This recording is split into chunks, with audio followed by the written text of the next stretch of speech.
purpose, multiple avenues to explore.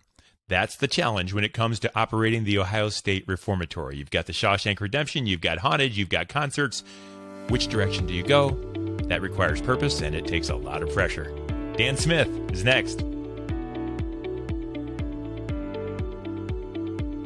Hello, friends, and welcome to Purpose Under Pressure, where we share stories of purpose and the storms that rise in the business world that can always knock us off. And I am so thrilled to be able to bring guests to you to talk about their purpose in life and the things that get in the way. And we're going to do that again today. So I am Brian Leffelock. I'm glad you're here. Let's turn it up. Our guest today is the Associate Director at the Ohio State Reformatory. Yes, the saying Ohio State Reformatory, you know from the Shawshank Redemption movie. And of course, haunted, paranormal, scary, haunted cells, and all that wild stuff. And we're going to talk about some of that today with our guest, Dan Smith. Welcome, Dan, from the Ohio State Reformatory. Thanks for being a guest on Purpose Under Pressure. Absolutely. Happy to be here. Thanks for having me. Really glad you are. You and I have known each other for a long time, and I know you have a man with a lot of drive and a lot of passion for getting things done the right way. And so I think that's going to show up today. So as we get into the show a little bit, tell me a little bit about what you do, and tell me about the Mansfield Reformatory and what it does, and kind of give us an example of what success looks like over there, because you guys are doing great things. Sure. Well, thank you. Yeah, I've been here for 7 years now, so I'm the associate director. I kind of handle a lot of the overall events, the publicity, anything that really happens internally here now. I usually have somewhat of an understanding or a bit of being a part of it for sure. A lot of restoration, a lot of ongoing new projects happening here. So a lot of hats. It's an exciting place to work. And yeah, it continues to grow. We're definitely blessed to have the success we've had over the years and continue for exciting future. Now, people know the Reformatory from Shawshank Redemption or from Haunted. How do you think people know where you are? Because everyone's seen it. What's the brand, Sure. do you think? How do people know of you the most? You know, it's really interesting. Shawshank is definitely the top. There's no doubt about that. But there is a huge level of people that are here for the historic portion of everything, as well as the paranormal. And now I would even say, because we have this huge rock and roll festival, our Halloween event here. So there's a lot of puzzle pieces to getting people out here. A lot of people overlap into different areas for sure. But Shawshank is definitely our biggest claim to fame. Still is. We get people at the gate almost 7 days a week. Christmas, everything you could ever imagine. They're out there. They just, they were driving, doing a work event maybe, or something along those lines. And they want to get a photo. They want to share it with their family. So it's really exciting to still have that drive and how much that film means to people throughout the world. And it's something we're very proud to be able to be a part of. And this has nothing to do with purpose yet, but I'm just interested as a fan, regardless of Shawshank or Haunted or history. What's the number one question you get from people that come through the doors about the location? Is there one that just stands out? There's a couple. The first probably would be, is it haunted? That's one of the questions haunted? Everybody loves to know. And they usually then a question about Shawshank. So they'll either ask, are the cells there? Can I get an Andy cell, which unfortunately was all built in downtown Mansfield. That's been demolished since. But usually a question of, can I go somewhere from Shawshank, or is it haunted? Yeah. Those are the two main ones for sure, which are good and questions. What's the answer with is it haunted? What's the answer that you give? Our maintenance supervisor, I love his answer that he's given in a lot of interviews, and he always says, you need to come and check it out for yourself. And find out. Really the reason I love that is because it's so personal for how you feel about those things, and then also it's a good marketing ploy to get people to come here as well. Yeah. So I've always kind of piggybacked off that and said, come out and check it out and see what you think. And how many people come through the doors every year, whether it be Haunted or the Halloween or the concert? I mean, how many people do you think you touch every year with the Reformatory? Yeah, with having the rock and roll music festival that we have now, Incarceration, they have about 75,000 just from that. So we are over 200,000 now per every year. So so it's incredible and just continues to grow. And that's where purpose comes in. So there's a reason that you're doing this, and there's a reason this place is open, and you hold on to it, and you preserve it, and there's a whole society behind it. Let's talk about purpose a little bit. Why are you there? What are you trying to accomplish there? What's the purpose that you guys open your doors every morning and try to get people in? One of the interesting things for here is when this was established, it was pretty much to preserve this building. So when it was started in the early 90s, it was, we don't know necessarily a lot of the revenue streams that are going to continue to support this, but we know that this building is iconic. It's huge for not even just Richland County, but Ohio for that matter, to bring people Hmm. in. So we have really established, hey, first and foremost, let's be able to educate about why this building was here with historic tours, things like that, and then be able to preserve the building for generations to come. So those are the main goals, and by our events and donations and things of that nature. That's in other movies and things we make. That all goes to the bottom line is to be able to restore this. It is over 250,000 square feet, so as you can imagine, there is a lot of work there that takes for people to, help save the building for sure. But one of the interesting things for me is I've always loved marketing. It's always been very much a passion of mine. I grew up in the local, went to OSU Mansfield, but then ended up in Columbus. And I knew that I wanted to come back in the area and be able to help market and just, help bring tourism in. So when this opportunity arose for me personally, it was one of those things that was just too good to pass up. So to be able to connect with great people like yourself and be able to meet all these incredible people around Richland and Ashland County and the surrounding areas, it's really been very impactful for me to see what's not even just going on here, but what's going on in other local areas to bring either incredible business in. And we love now because we are big enough to help kind of push tourism in other direction, check out other restaurants and other areas. So even though we are definitely saving this building, we're now big enough to be able to kind of, hey, why don't you go check these other things out while you're in town as well, since we have a voice. So it's opened up a lot of opportunity, and we're really excited to see what the future holds.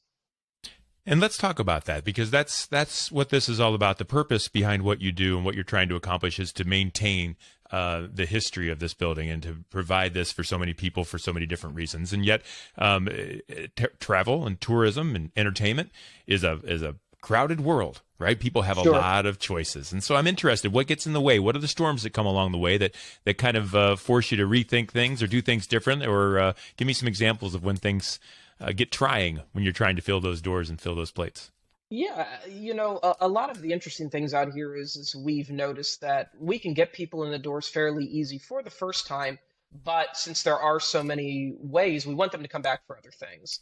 Hmm. If you were to even spend a day here, there's no real way to accomplish seeing everything, whether that is, doing a ghost hunt or seeing Halloween and the daytime tours. You can usually do some of that, but we're always looking at how can we grow, how can we, restore new areas, how can we make this a place that we want you to come back and see. A lot of the other options, I think, as we compare and we compete against a lot of bigger cities for tourism as well, to bring people in. So we're always looking at kind of the value that I think we bring, and why is this unique or what is not being offered maybe in a Columbus or a Cleveland in certain ways. So we definitely understand that, people are in Ohio, but they do have a lot of options. And people's time is limited. So we're always looking at the opportunity as, what can we offer that makes this the next step up and the next level of, hey, I really got to check this out. And I think the team and the board has done an incredible job with a lot of that. One of the examples that I will give you is like our Shawshank sets. We've tried to basically put those almost back to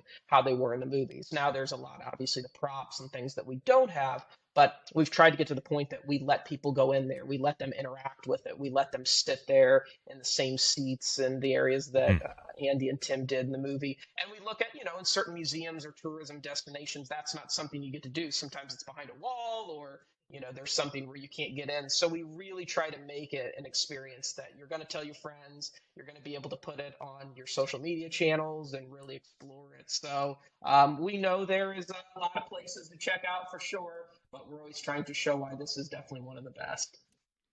And I think it's interesting that you have so many different, and when we've worked together before in different things, you have so many different reasons for people to come. And we've already talked about three or four of them. You've got the concert, and you've got Shawshank, and you've got the history, and you've got the haunted. There's one purpose behind it. How do you manage the different messaging to get people interested in coming for something that matters to them? We've talked before. Sure, If I care about Shawshank, I don't care about the concert. If I care about the concert, I sure. don't care about haunted. How does that all go together so that you don't kind of lose focus of really what you're trying to accomplish? Sure. One of the really good things that our team has figured out is we've tried to bring people in that are very good in their field in those areas. So we've brought in a haunt manager that 100% understands that world. We've brought in a paranormal coordinator that understands 100% of that world. Now we all can dip into each other's to say, hey, we think we should, build obviously this overall branding and things like that. But to bring people in that really understand that, we've been able to kind of focus on let's bring in experienced people that understand these fields and that understand our overall message that we do need to preserve this building. We are here for the same goal, but we've brought in people that definitely have been able to really take those areas. And then there's people like me and our executive director that get to then kind of take their message and bring it into the overall. So, and I think that's huge because a lot of these times, like our haunt manager, he's been to some extent involved in that world, I would say for 15 years plus. Same thing with a lot of the ghost hunting people, 20 years plus. So I think that we've definitely tried to use expertise to help kind of build that. Because I think if we dipped in a little bit, but we didn't really understand it, those areas wouldn't be as successful. And I think that was kind of a huge success that we built probably almost 10 years ago, that we just said, hey, we really need to bring in people that understand that and that we can build this overall message together. And is there something about the haunted or the Shawshank that really drives people to want to come? Do they want to experience it? Do they want to prove it to themselves, to see that it's real, to be a part of the action? What drives people that you can actually tie your messaging to? Shawshank is a great example that I've seen a lot of moments that have mean things for people throughout their family. Oh, Yeah. this was really important to me and my father. He had passed away. This was our favorite movie. Whatever the case may be, you can see that this is a very important part of their life and that, it is a message of hope and redemption. So I think that a lot of you look at those movies that are timeless, for example, and I think that that message, no matter what, will always resonate with people. So I think that they want to experience it. And you see this building, it's kind of like if you've seen a movie your whole life and then you see it in person, you even though it might be the first time, it feels almost like home, or that you have this connection with it, I believe. So I think that a lot of it is just because of their personal experiences, whether it's watching a movie or whatever, and then they want to share it with friends. Social media has been a huge reason for a lot of that. The amount, I mean, we even have areas, hey, take a photo here, or even the tour guides will kind of say, this is a great time to take a photo. So we know that there have been a lot of moments that have been shared with family and friends through that.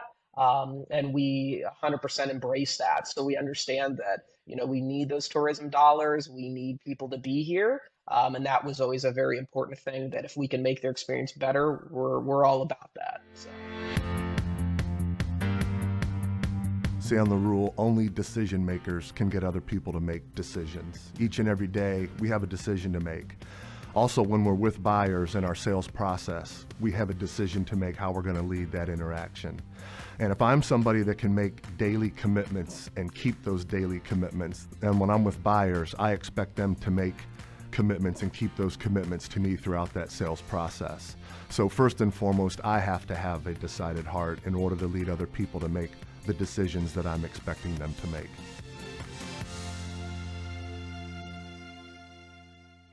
I'm interested because you do need that to happen. Without the people coming through the doors, we don't generate the funds and we're not accomplishing our mission. What won't you, this is kind of where purpose under pressure comes in. What won't you do?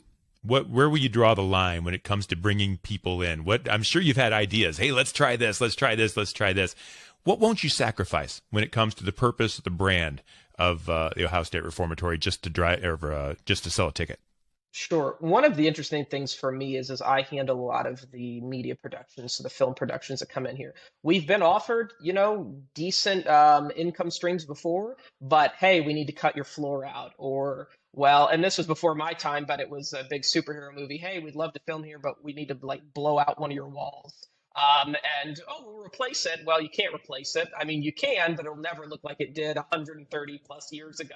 So there have been areas that, sure, we could have been known for a really big movie or something like that, but we understand that we are here to preserve the building. So that's kind of counterintuitive to, hey, let's cut out your 130-year-old floor or something like that. So we definitely love bringing in different events or different films, for example, but they have to understand, hey, we're here to preserve this and you've got to be in that mission with us or that's not going to line up. And there have been a couple people that they understand it, but well, we really need to have more free reign to drill into your walls bills or do whatever. So those are opportunities that even if they are, big movie productions, for example, those are usually things, yeah, we can't go down that path, Yeah. understandably. So.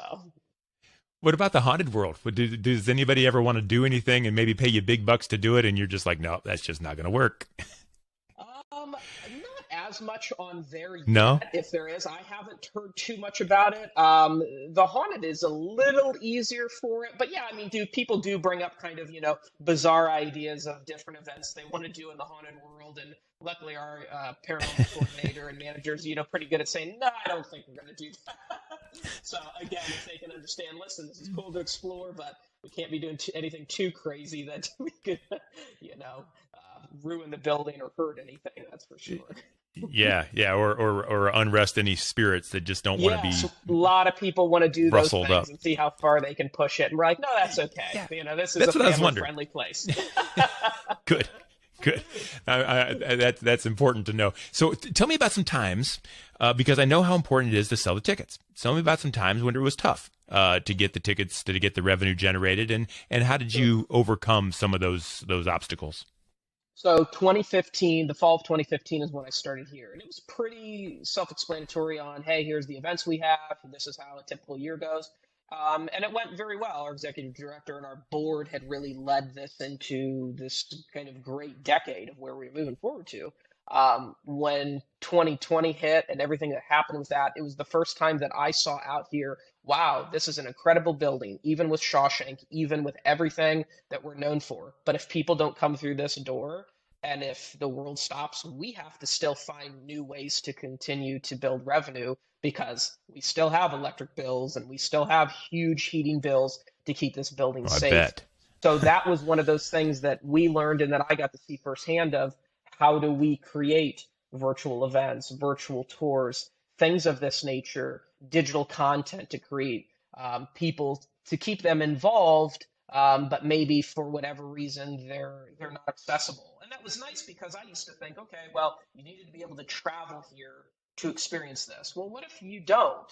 We do have a huge drive and push from Shawshank throughout the world. I mean, we have the data to see, hey, there's people, trying to log into our website from from Australia and Japan, and they, people that reach out. So we had decided, okay, well, let's look bigger scale at this point. And that was, the whole team had to kind of almost reinvent themselves to understand that, yeah, we love feet on the ground and people exploring this, but what if that isn't an option? Or what if that isn't an option that we explored before, and we can maybe, double, triple income if that's something that over the years and the decades that we do build into the virtual world and build into the virtual content, which we actually got to work with you on, which was great. And we're still working on some of those things and always looking at new ways for people to, I've always said, I want everybody to be able to experience this building, whether it's in person, whether it's something you're doing through VR or online or however the case may be. How can you experience everything that's here? Because there's not that many of these. I mean, you're talking a handful of these historic prisons in the United States, even left in general. So we think that there's just a lot of ways that schools could use it, universities, a lot of ways to be able to explore it. So that was definitely the hardest that I've ever seen of everything through there, to see, wow, without people coming through here, because it's not state funded. A lot of people believe it is. They think, because some of the prisons that we know, the historic ones, they are state run. We're not. It's a 501c3, so everything is based strictly on, we get grants and tourism dollars and everything. So we pretty much have to make our own money. Which there's, pros and cons, I'm sure, to both sides. But the nice thing is it does give us the flexibility to look into new opportunities and new revenue streams, which there is definitely a nice a form of being able to do that. So yeah, it's kind of cool that you can just do whatever you want. You make good decisions, but you can create and be very creative with your marketing efforts. There are one last question I'd like to ask about purpose and pressure. The purpose is to keep this place going and to maintain the history. That's what it's all about. Sure. What is it like to operate this place? You mentioned the electric bill. I mean, what are the challenges that you have to face in preserving the Ohio State Reformatory for future generations to enjoy? One of the things is, we have a great restoration team and we have a plan of what we want to do every year, but that is very easy to be able to be changed. So if there's, some really bad leakage on a corner of things and it's, hey, we got to change and move over there. So I think to have the flexibility with a team to understand, hey, we might have to change this tour route around Hmm. because whatever that roof may be caving in over there, and we need to completely change and fix. So the flexibility of the team, the restoration team, our executive director, and the contractors we work with to understand that we have to just kind of be able to move around as the building needs us because it is just so massive to be able to keep up. And luckily, it has gotten easier as the years as we fix more windows and do those things. But I've noticed almost every year out here where something, no, I wouldn't say major, but where there's a change to say, hey, listen, nope, everything we got to push over here and move to there. So I'm sure that there will always be ongoing restoration. I don't know that there's ever a day. I've always made the joke, even if we get done, we'll have to restart it by that point because it'll take 50 years probably. But it's incredible to see a team that is just willing to understand the goal to say, hey, we're here for the building. So if we have to move and we have to change things around, then we'll do it because we know the impact that it will make on future generations to be able to be a part of something that we know will be here long after I'm gone is really an incredible feat. And I'm going to ask a question that might be a curveball, and you don't have to answer it. It's okay to Okay. ask, and it's okay Sure. to say no. I'm interested in an operating budget as far as maintenance, like keeping the place going, and how much money you need to come in on an annual basis to break even, that kind Sure. of thing. I would love to give you an answer. Unfortunately, that's all from our executive director. So I Yeah. don't know that one. So I'd love to give it to you, but As long as the no. doors are open, you're good. Okay. Yeah. And I always said if he's smiling and gives me a thumbs up, I know we're good. If he starts like frowning and like, having his head down, okay, well let's continue. So he's usually Yeah. giving me the smile and the thumbs up. So I know we're Yeah. in a good spot. And I know that it's more than a couple of dollars. I just know that I've been on those grounds, and I know how large it is, and I know that you've got purpose to make it go, but just a ton of storms and making sure enough people pass through, and enough donations are provided, and things of that sort to make it work. So congratulations on doing all that work and keeping that place alive. That's pretty cool. What are you most proud about on a daily basis when you come and go out of such a historical location? When you go home and you say, it's a good day for Dan Smith. What's that about for you? I think the satisfaction of seeing the guests and seeing the impact of that, there will be people that will come back and say, wow, I came here 10 years ago. I can't believe how much work you've done.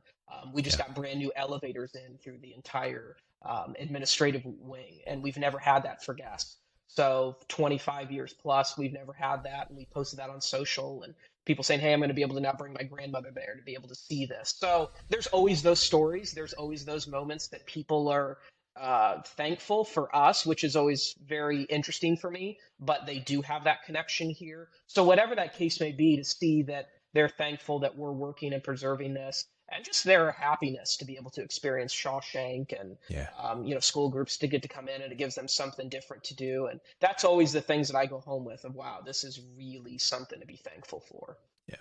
And I know that you're open to so many different ideas and ways to experience the Reformatory and ways to tell your story. And so, as far as I know, you shoot videos, music videos and concerts and movies and tours and education. If someone wanted to reach out to you and find you and talk to you about different opportunities to tour or whatever it might be, how would they reach you, Dan? Sure. So the best way to get a hold of me is just through my email. That's dan@mrps.org. You can also reach out to us via the ohiostatereformatory.org, and our contact information is there. So if you even reach out to our general email, that'll get to me. So that's usually the first step, and then we'll see if we can make it happen for you. So, folks, this has been fun for me. I've known Dan for a long time, and Dan is never flustered, as you can tell if you're watching or if you're listening. He is never flustered, and yet I just know that the clouds are always circling, and there's always something to deal with and always some new pressure to come around. And so, Dan, thank you so much for sharing all the different ways that people can learn and know and understand about the Reformatory, and thank you for all that you do to keep that place going amidst all the storm. Thank you for your purpose. My pleasure. Thanks for having me. Dan, it's been a pleasure. Purpose Under Pressure is brought to you by Brian Media Strategies. We provide brand building strategies for small business growth on target, on budget, and on purpose. Check out brianmediastrategies.com if you want more Purpose Under Pressure episodes like this one with Dan Smith from the Ohio State Reformatory, or if you'd like to contact me, I'm on LinkedIn or at that same website. I am Brian Levelock. This is Purpose Under Pressure. We'll turn it up again next week.